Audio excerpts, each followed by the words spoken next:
USA, USA, USA, USA, USA, USA.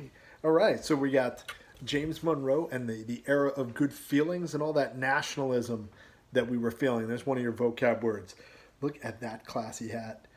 That's we got that on the New Jersey Turnpike. Only New Jersey could turn out a hat that classy. Alrighty, so yeah, that might be too much. Too much. Yeah, that's better. And so today we're checking out.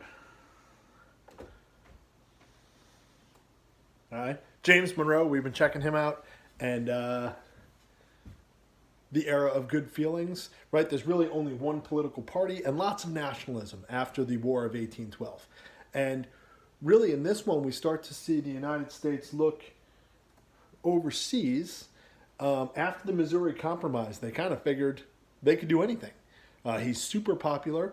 After the Missouri Compromise, he essentially runs unopposed for president, which is really unheard of. And the Missouri Compromise you dealt with yesterday. And while all that is happening in the early 1800s, we have countries all over Latin America, from Mexico to the bottom of South America, fighting for and winning their independence, much like the United States did.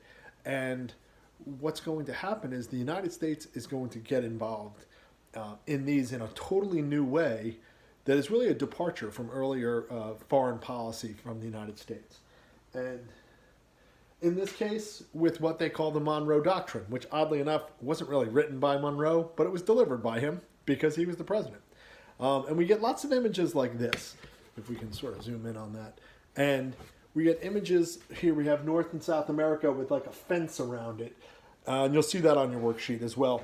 And really what's happening is the United States is telling these European powers, and it comes out of one little paragraph in a bigger speech, to stay out of these old colonies, that the United States will get involved if these European powers try to scoop up Spain's old colonies and make them, well, their own colonies.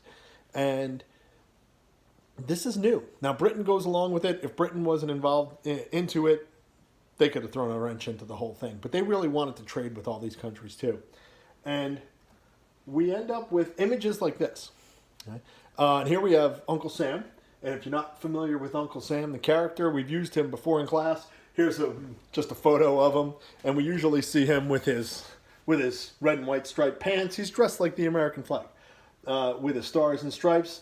And he's often got the beard. Why they make the beard like this in this particular cartoon, we have never figured out. But in this case, we have Uncle Sam representing the United States, right? Uncle Sam, U.S. And he's drawing the Monroe Doctrine on the ground. And our question then is, who are these two guys? And so these two guys are your European powers.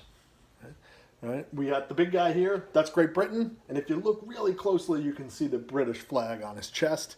The other guy we know from his helmet is Prussian, or we would call Germany today. All right? So you got some readings on the Monroe Doctrine, and we have a couple of cartoons. Watch the songs. We have one, the Mr. Betts song is really goofy, but he gets the story right. And the other one with the Indiana Jones song is so bad. Some kids said that it's actually so bad it comes all the way back to being funny. So really, you got to check that one out.